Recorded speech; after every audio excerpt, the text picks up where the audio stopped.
Welcome to RGB. My name is Alexandre Valliere. My name is Tyler Menard. And welcome to our podcast.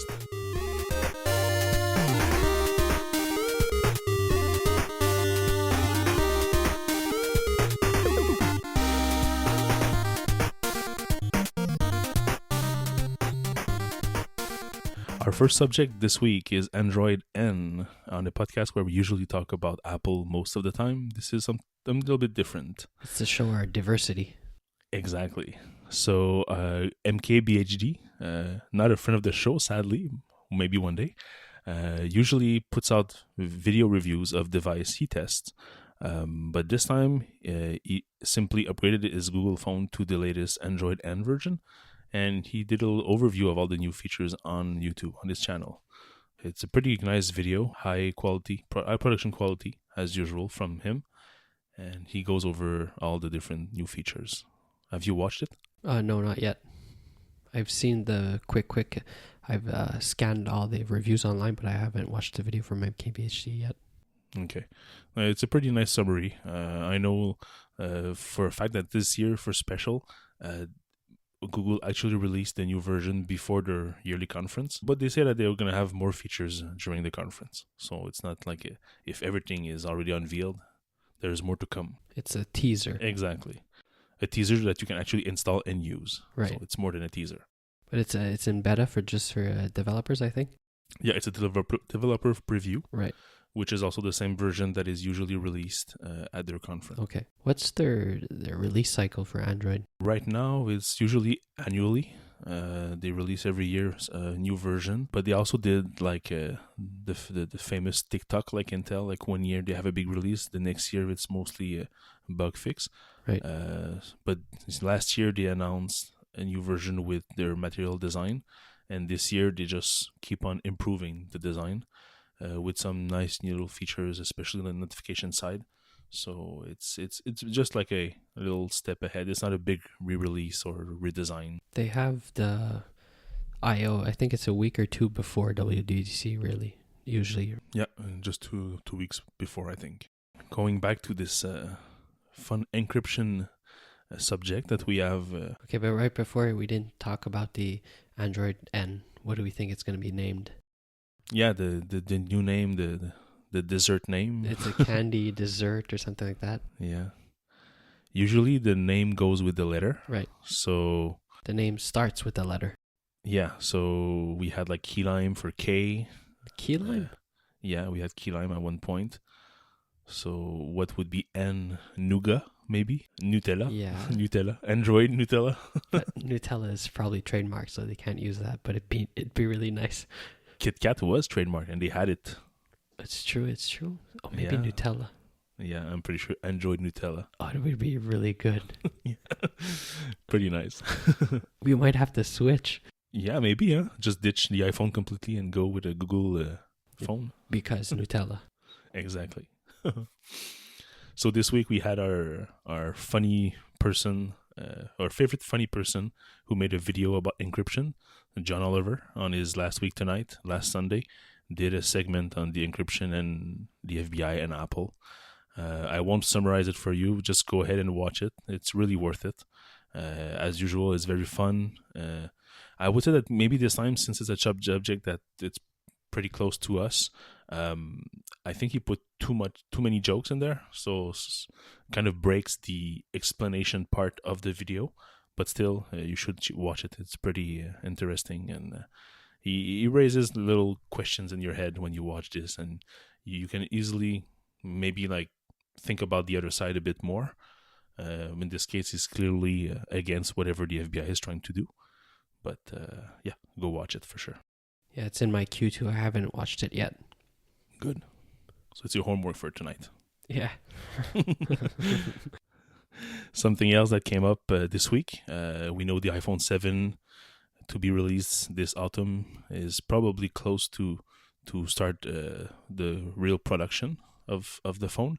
So we had a case that actually leaked this week and a picture of the back of the phone. So the picture has the double camera like we were expecting.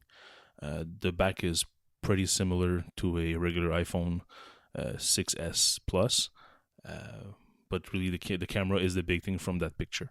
The case that was leaked was actually sent to Unbox Therapy, a famous YouTube channel where they do unboxing. He received 2 cases from his contact in China. One case for the iPhone 5, the iPhone SE, and one case for the new iPhone 7. For the SE, he put actually like an old iPhone 5S inside. It fit basically okay. It was a bit tight, which he explained by the fact that the new iPhone SE will be curved on the side a bit more. So not as square as an iPhone 5 or 5S, a bit more curved, but maybe not as much as the iPhone 6 or 6S.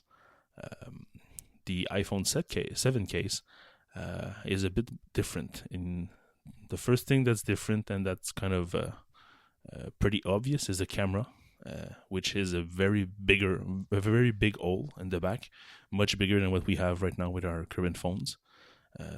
Of course, to accommodate the 2 cameras. The shape was weird though. It was kind of like a teardrop shape, so I don't know what's with that, but pretty bigger. I don't think that means 2 cameras. I think it just means a bigger camera maybe, and then a flash on the side. So one single lens, but bigger lens? Yeah. Okay, we'll see about that. I am on the 2 camera side. But it doesn't make sense if they make the case like they didn't make it perfectly square, perfect rectangular to fit 2 lenses. Yeah, because usually the manufacturing side in China, there's this kind of a race every year to produce the cases first in order to be first to market and first to sell. First on eBay. Yeah, first on eBay, exactly.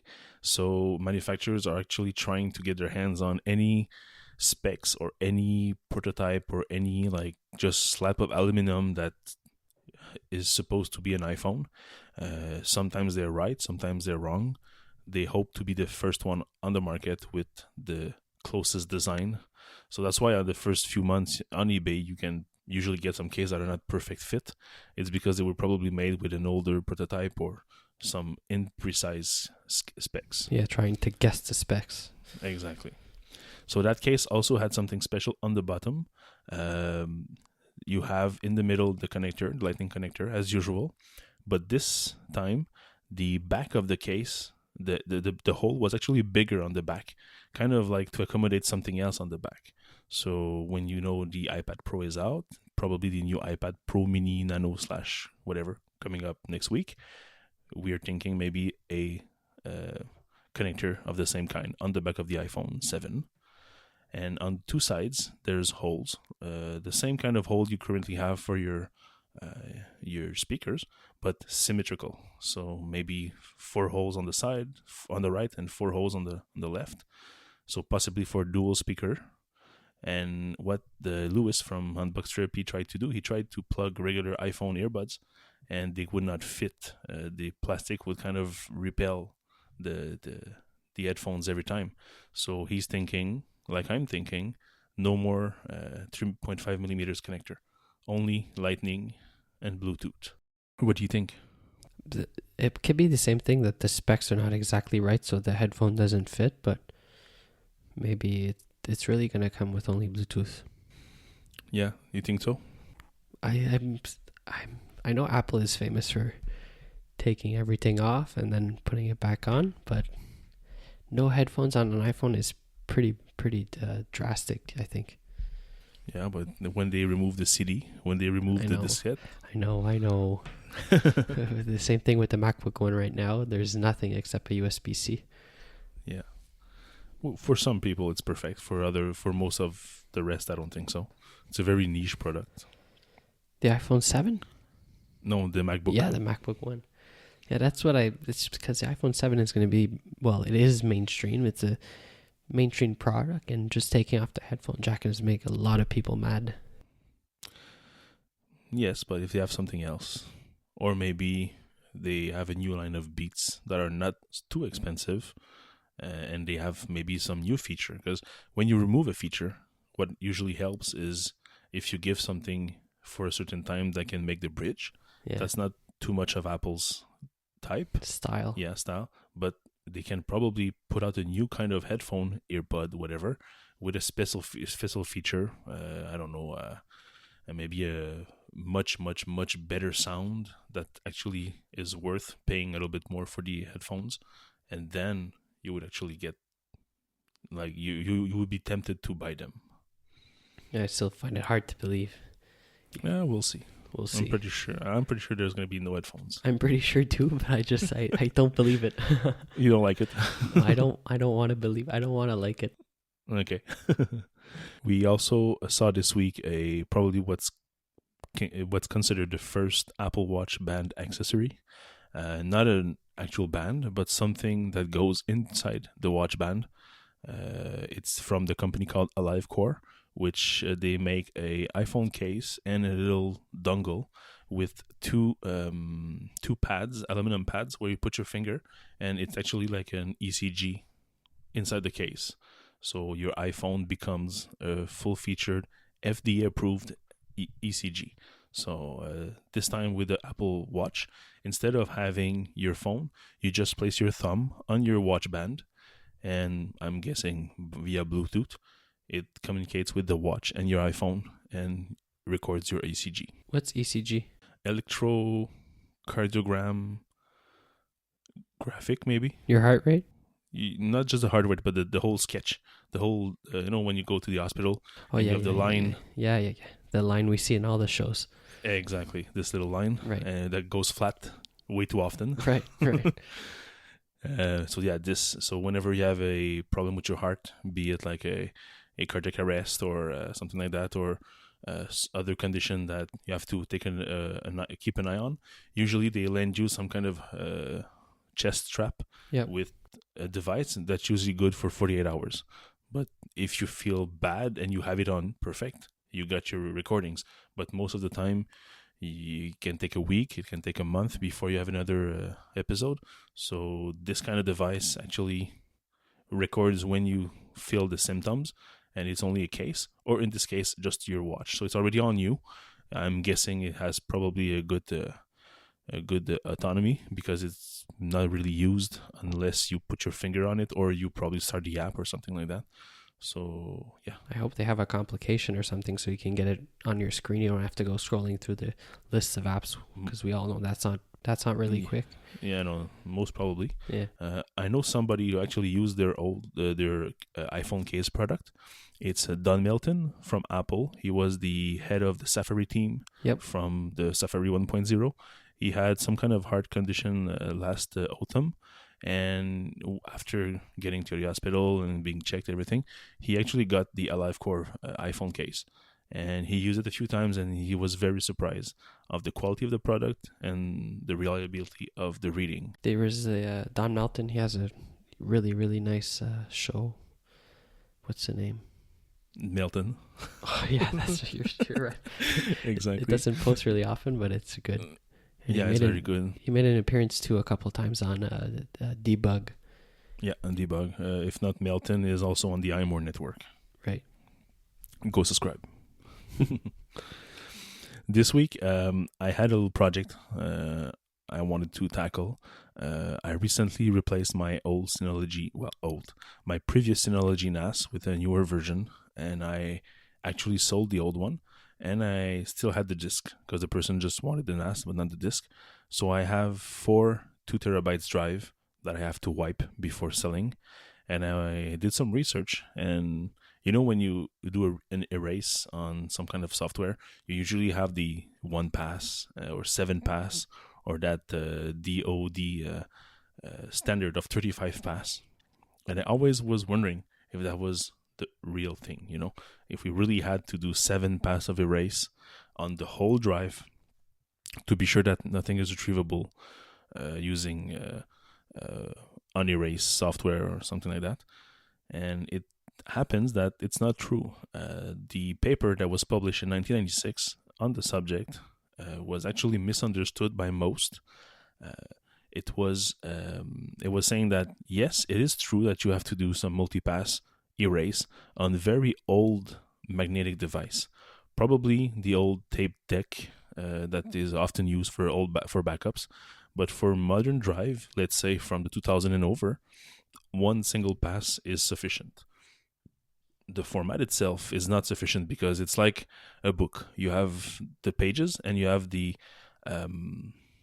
Table of content. table of content at the beginning. So if you rip this page off, okay, you lost the table of content, but the content is still there. So you can scrub page by page and actually find all the chapters back. That's what an erase format does. But once you format and then you go overwrite every single character with a 0, then there really is no data. So that's a fun thing that I found. I ended up purchasing a USB 3 dock for my hard drives. I slip a hard drive just like a Super Nintendo cassette and plug it in, format it, and then do a single pass with the disk-util command in terminal. Did you have to blow on it a couple times before it worked? No, it worked the first time because they're good. pretty new. That's good. Maybe in a few years. Right. So you wanted to talk about the NAS setup that we both have and Apple TV. Okay. So what do you have right now? So I have a DS413. 413. 13, okay. So a 4 drive, but from 2013. 2013. Yep. Yeah, it's not the Plus or it's not the Play, so the processor is not really fast. So there's no hardware decoding. It's basically a Celeron chip or... Right. It's just, yeah. So there's nothing I can do on the NAS side when I want to use Plex or something. Everything has to be done on the device that's actually playing the movie or the home videos that we call. Yep. And I have an Apple TV 2 jailbroken using XBNC. Okay. So you can still do lots of things with that one. Yeah, well, running XBNC. I didn't jailbreak with XBNC, sorry. I had a similar setup in the past. I had my very first NAS was a DS213. So same year as you, but only 2 disks. Right. Also with a CPU not too powerful, so I could not do any transcoding live. And I had a Buxy Box, that little box that was made by a small company that was eventually purchased by Samsung. And since then, we haven't heard of them. Right. I remember the name. I forgot they existed. Buxy was actually XBMC rebranded and personalized. So it was doing all the processing inside the Buxy box. And my NAS was just there to stream the file from a AFP or SMB share. But then after that, I got another NAS which was the DS415 Play, which has hardware decoding. So I tried Plex. And at the same time that I got that NAS, my Buxy box started to overheat. So for a while, I just removed it and used Plex as the medium of choice to stream and decode my video. But also at the same one time later, I brought my Buxy box out of the box, and I actually the box out of the box. Exactly, the box out of the box. So what I did is I actually investigated why it wasn't working fine, and it ended up that this little CPU had a big aluminum heatsink, which was very good. But the problem is that little sponge that they put in the middle, in between the CPU and the heatsink, was actually all dried up, and there was no heat conducting done properly. So what I did is I purchased copper shims of different size. I have placed one in there that's just the perfect size with some CPU paste on each side, and the box went from like 80 plus degrees down to like in the 30s. So it kind of brought my Buxy box back to life. And at this time, I was still on the old NAS, but I ended up preferring going back to the Buxy box, also because my kids and my wife were familiar with the design of the app and the way it was all sorted out. So TV and movies all separately. So that was pretty nice. But fast forward for today, what I have now, I have a DS1515 Plus, which is last year's big CPU model with 5 bay. This one, I kind of went crazy on that one. I wanted to try everything, so I actually removed the 2 gigs of RAM and put 6 gigs of RAM, which is totally useless, which I realized afterwards, because I rarely hit two gigs, so why 6?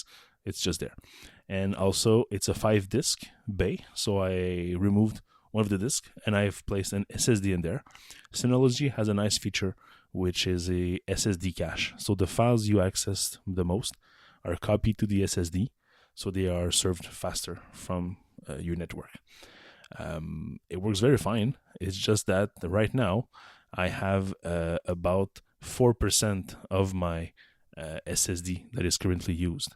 I placed a 400 gigs SSD in there, and which means that probably 4 or 5 gigabytes are actually used at most, and the hit rate is about 30%.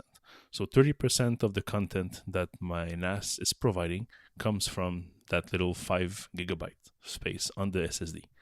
So it's good that it's there. I actually saw a small increase in speed. Videos start faster, most probably because my kids keep on watching the same videos on and on, so they're probably all in the SSD cache. So. Yeah, they're still in that phase. They watch the same movie every day. Yeah. When there's a new movie coming out, we purchase it and it's there and it's being played like day and night. Right. It's on repeat. Oh yeah. But how does this SSD cache work though? If you're watching like a TV show and you just want to watch the next show, it doesn't queue up the next show for you, right? It's not that smart. No, I don't think there's that.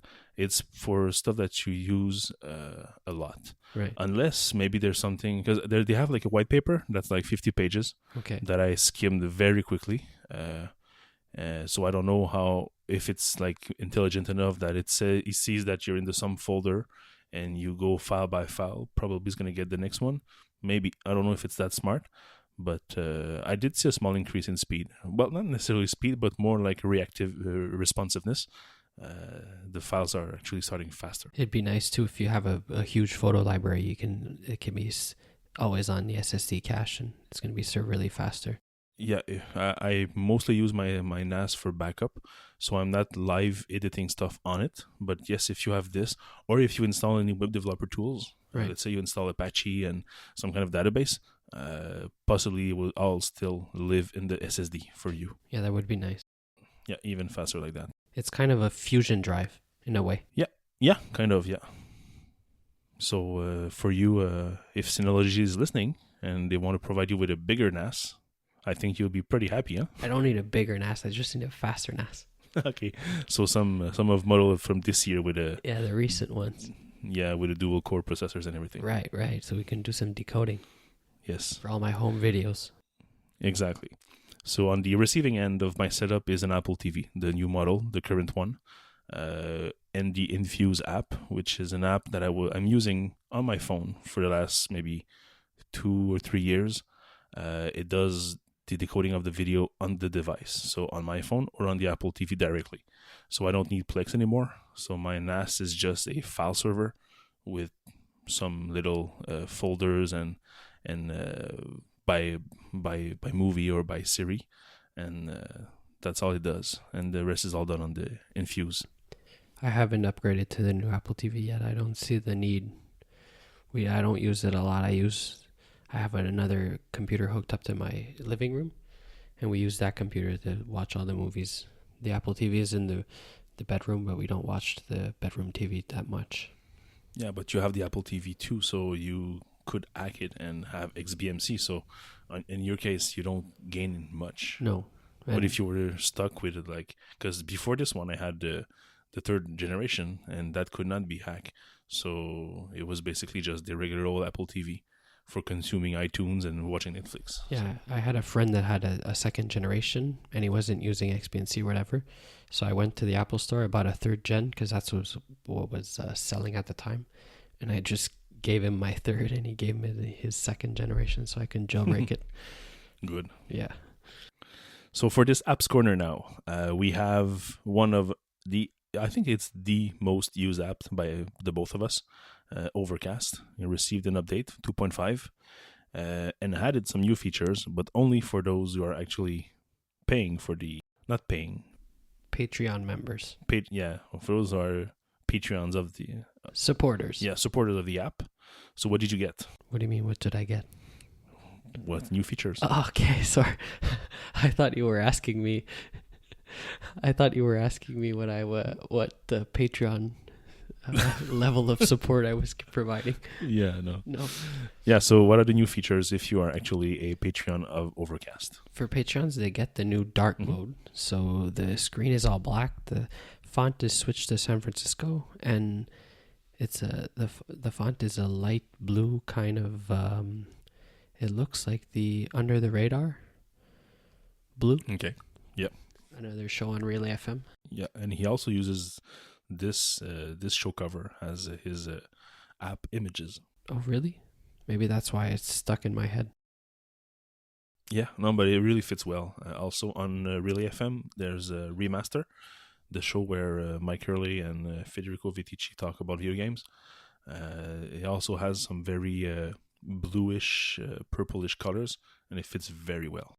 I don't listen to that one, so maybe that's why I don't particularly like that dark mode. I find it too dark, and I don't know. I was just used to the white screen. I'm gonna stick with that. Okay, so it really is the color, the dark screen, or is it like the contrast of the new pale blue, light blue? I don't like the pale blue. Okay, yeah. At first, I was loving it, but then I realized that maybe something was wrong to my eye. And after looking at it very intensively, it's not the dark mode. It's not the blue. The blue is quite nice. I think it's the font. I'm so used to his special font that he uses. Yeah, he actually chose a special font that was very, very good. And I really branded it in my head. The Overcast font. So now going back to San Francisco, which I love. It's a very nice font, but kind of it bugs me. It's not the right font. It doesn't fit. Yeah, exactly. Another cool feature it wasn't in the release notes or nothing or in his blog post, but you can swipe the Safari View controller when you're looking at the show notes and you click a link. You don't have to go hit the done button anymore. They've done the guys alone. He did Tweetbot, so now you can just swipe for the screen and the Safari View controller comes away. Oh, cool. I didn't know this one. You also have a new feature that you can upload your own files.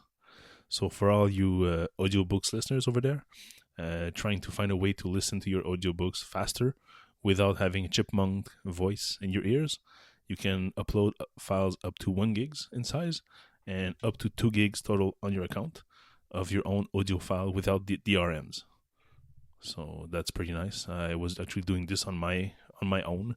I built myself a little fake RSS feed that I called my custom podcast, on which I've put different audio files that I wanted to listen inside Overcast to benefit from the smart speed and the voice boost. So now you can do this directly in the app with an upload feature. You go from the website. It was pretty funny because the day of the new the 2.5 release, I asked you to add an old podcast to the feed, to your feed. The other app that I've come across to this week is Helium for macOS. So it's not an iOS, it's a macOS app. It's simply a picture-in-picture app that takes a location as parameter, if you want, and it's going to display the video. It's used for video, so picture-in-picture while you work.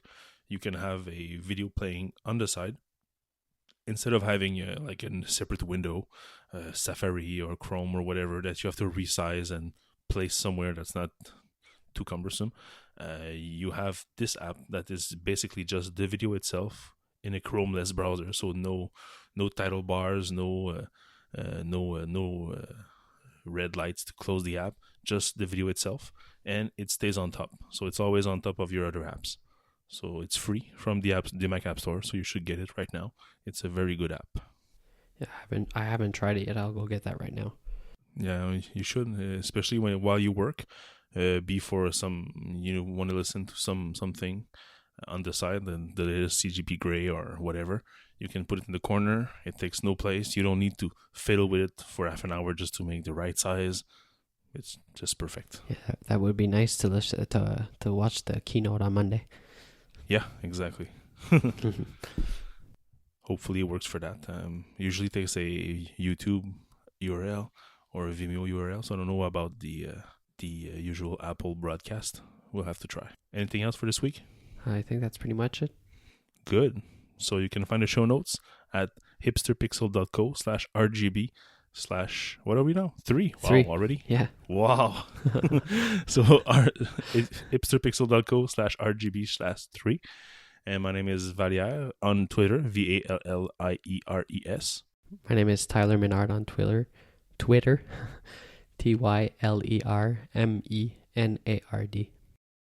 And so you can just tweet us, or if you use the hashtag RGB podcast, we're watching those if you ever have comments or if you want to share some news with us. And go subscribe in your app of choice. Yes, of course, and give us a 5-star review. We love those. See you later. Thanks. Bye.